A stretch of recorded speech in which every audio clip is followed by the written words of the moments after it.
आपने देखा होगा कई परिवारों में कई कई मृत्यु हो गई है। मैंने सुना था एक परिवार में 8 जनों की मृत्यु हुई, एक ही परिवार में। कईयों के तो परिवार के परिवार चले गए। दुख तो छोटा नहीं है। अब उस पूरे परिवार में से कोई एक ही बचा हो तो वो क्या सोचेगा, कितने डिप्रेशन में होगा। परंतु जो बीता हुआ है उसे आप बचा नहीं सकते, जो उसे वापस नहीं ला सकते, चाहे समय हो या व्यवस्था हो। जो गया सो गया। पर एक बात है, किसी ने हमसे कहा महाराज चारों तरफ अंधेरा ही अंधेरा है, जीने की कोई राह समझ में नहीं आती। ऐसी स्थिति में कैसे जिए। कई तो कहते हमारे काम बंद हो गए, कई कहते काम ही नहीं है, कई कहते जॉब चली गई। बहुत ऐसे क्वेश्चन हैं। लेकिन इस कठिन परिस्थिति में हमारे पास ऑप्शन क्या है? पॉजिटिव थिंकिंग कहां से लाएं और मिलेगा क्या उससे? हमें मिलेगा क्या? करना क्या चाहिए? तो मैं आपसे कहूंगा कि आप सबको सबसे बड़ा कार्य करना चाहिए, और वो कार्य है भगवान पे भरोसा। जब चारों तरफ अंधेरा हो, जब कोई साथ न दे रहा हो, जब दिल भी जीने की तमन्ना छोड़ चुका हो, ये दिल भी न चाहता हो कि तुम्हें जीना है, जब हर तरफ तुम्हें लगे कि अब कोई भी मेरा नहीं है, उस कठिन परिस्थिति में भी तुम्हें सबसे बड़ा काम क्या करना चाहिए? बोले अपने गोविंद पर भरोसा रखना चाहिए, प्रिय कांजू पे भरोसा रखना चाहिए। उस भरोसे से क्या होगा? बोले जहां तुम्हें अंधेरा दिख रहा है ना, वहां राह दिखाई पड़ने लग जाएगी। कैसे? एक बहुत प्यारी सी ऐतिहासिक कथा है। ऐतिहासिक समय, बात उस समय की है जब महाभारत के युद्ध की तैयारियां चल रही थी।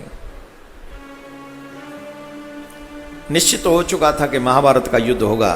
ध्यान देना, कहानी छोटी है लेकिन सीख बहुत बड़ी है। और ये उन लोगों के लिए बड़ी सीख है जो भगवान पे भरोसा करते हैं। नहीं करते उनको भी सुननी चाहिए, उन्हें भी हो जाएगा। समय है, उस बात है उस समय की जब महाभारत के युद्ध की प्रिपरेशन हो रही थी। युद्ध का ग्राउंड तैयार किया जा रहा था। जहां पे युद्ध होना था उस प्लेस को तैयार किया जा रहा था, ग्राउंड रेडी किया जा रहा था। बड़े बड़े लोग लगे हुए थे।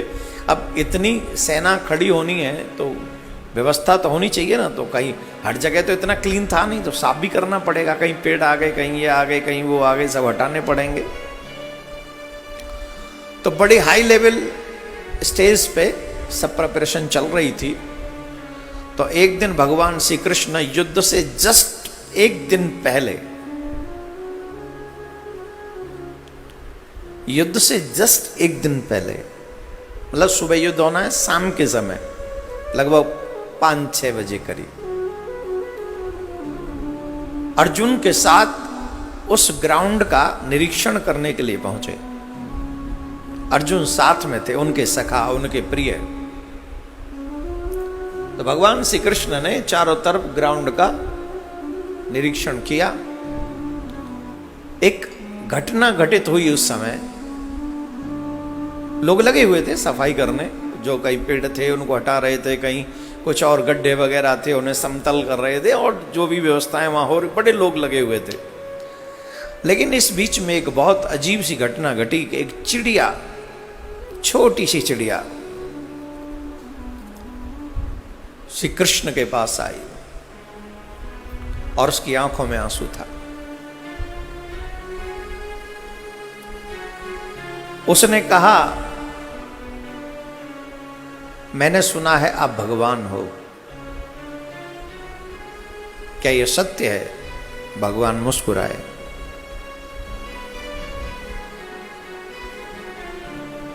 मुझे नहीं पता कि ये युद्ध क्यों हो रहा है, कौन लोग हैं जो लड़ना चाहते हैं, मुझे नहीं पता। परंतु एक बात तो आप भी समझ लीजिए, लोग लड़ रहे हैं, सिर्फ लोगों की हत्याएं नहीं होंगी, उससे पहले भी काफी हत्याएं हो चुकी होंगी। आप भगवान हैं, इसलिए मैं आपसे कह रही हूं, जानते हो मैं एक मां हूं और यहां पर एक वृक्ष था,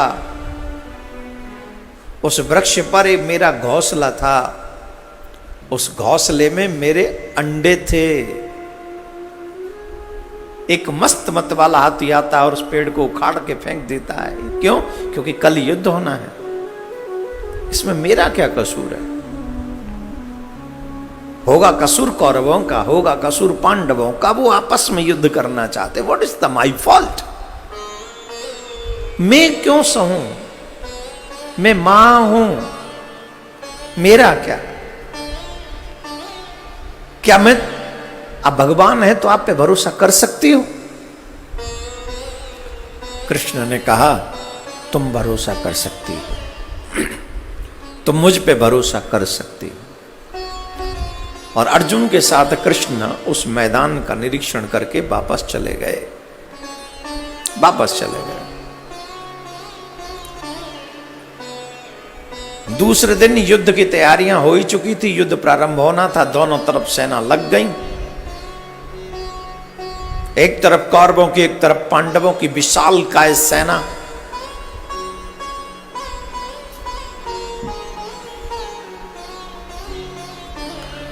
भगवान श्री कृष्ण युद्ध में पहुंचे अर्जुन के रथ के सारथी बनकर, और अर्जुन के रथ के जब सारथी बनकर पहुंचे तो श्री कृष्ण ने रथ युद्ध में पहुंचते ही अर्जुन से कहा, अर्जुन अपना गांडीव मुझे दो।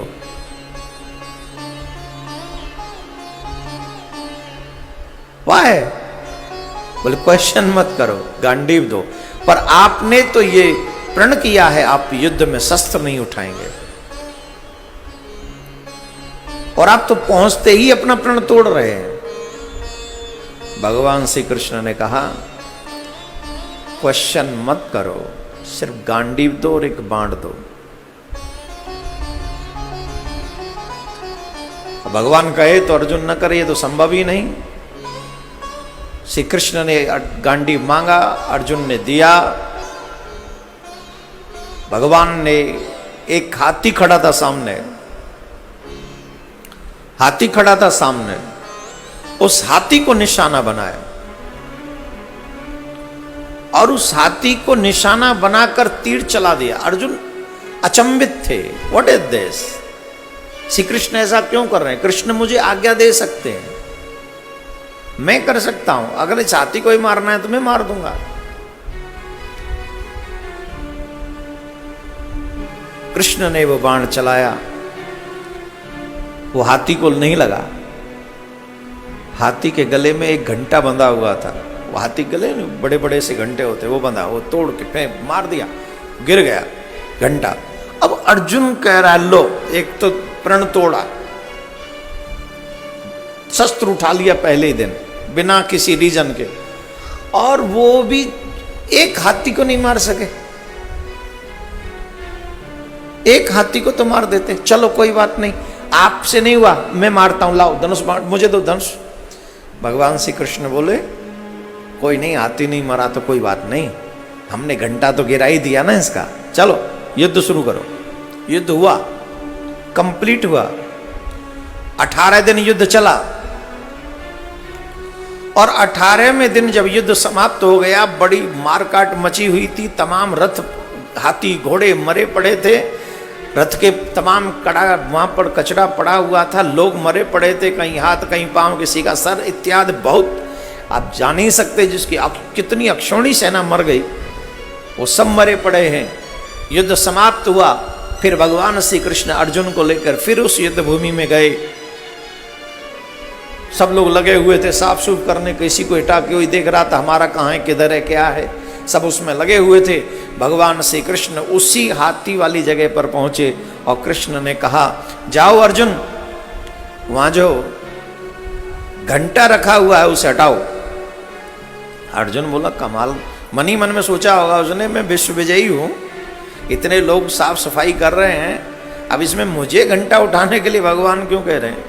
लेकिन बोल नहीं सकता था, क्योंकि वो जानते थे भगवान है, मन में आ गया होगा कोई विचार, या हो सकता है मुझे कोई और नया उपदेश दे रहे होंगे, क्योंकि ये तो सर्वेश्वर हैं। तो जब भगवान से कहा कि जाओ, भगवान ने कहा अर्जुन से जाओ उठाओ उस घंटे को। उस घंटे को अर्जुन ने हटाया और उसमें से चिड़िया के बच्चे खिलखिलाते हुए, चिचियाते हुए, क्या गजब से मुस्कुराते हुए, घंटा हटाते ही दौड़कर उड़ते हुए चले अपनी माँ की तलाश में।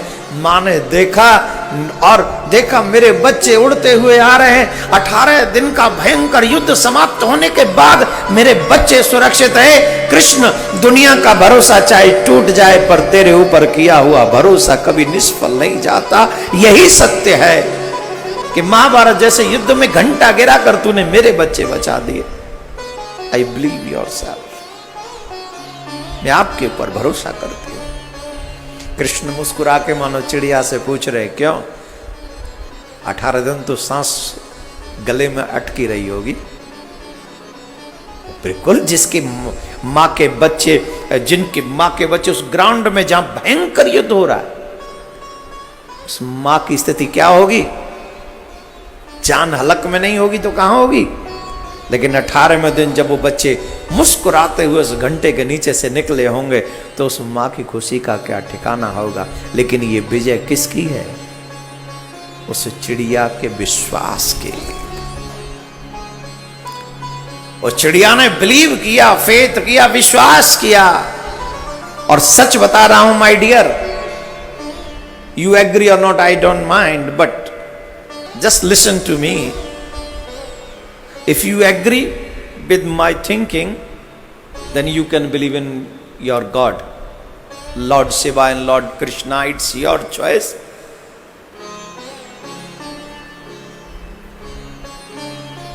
इस संसार में अगर तुम किसी पे फेथ कर सकते हो तो सिर्फ गोविंद पर विश्वास कर सकते हो, भगवान पर, और कोई तुम्हारे विश्वास के योग्य नहीं। अपना किए जा तू जग में भलाई का काम, तेरे दुख दूर करेंगे राम। तो विश्वास कितना भी अंधेरा हो, अब जहां महाभारत जैसा युद्ध होना उससे बड़ा खतरनाक टाइम कहीं होगा, जहां खड़े ही थे लोग एक दूसरे को मारने के लिए। कोरोना उतना खतरनाक नहीं जितना महाभारत खतरनाक था, लेकिन कृष्ण ने वह चिड़िया के बच्चे बचा लिए। निश्चित भारत की माताओं बहनों, आप सबसे मेरा आग्रह है, अगर आप शिव के ऊपर विश्वास करती हैं, प्रार्थना करती हैं, और जितने भी लोग प्रार्थना करते हैं, मैं वादा करता हूं जैसे चिड़िया के बच्चे उन्होंने महाभारत में हाथी के घंटे को गिराकर बचा लिए, वैसे ही आपके ऊपर भी अपनी कृपा का घंटा गिरा देंगे और आपकी सुरक्षा हो जाएगी। आपका और आपके बच्चों का बाल बांका नहीं होगा। It's my faith my dear. Radhe Radhe बोलना पड़ेगा। तो अगर विश्वास है तो चलो मेरे कदम से कदम मिलाकर, और विश्वास नहीं है तो do what ever you want. जो तुम्हें अच्छा लगे वो करो, तुमसे कोई फोर्स तो कर नहीं सकता। लेकिन अगर मेरी बात पर बिलीव हो तो लेट्स गो, चलते हैं अपने गोविंद की तरफ, कदम से कदम मिलाकर। एक और बात बताएं, अगर यात्रा अच्छी हो ना तो 1 से 2 अच्छे होते हैं, जहां हम एक दूसरे को अपने ठाकुर की कथा सुनाते और सुनते हुए चले जाएंगे।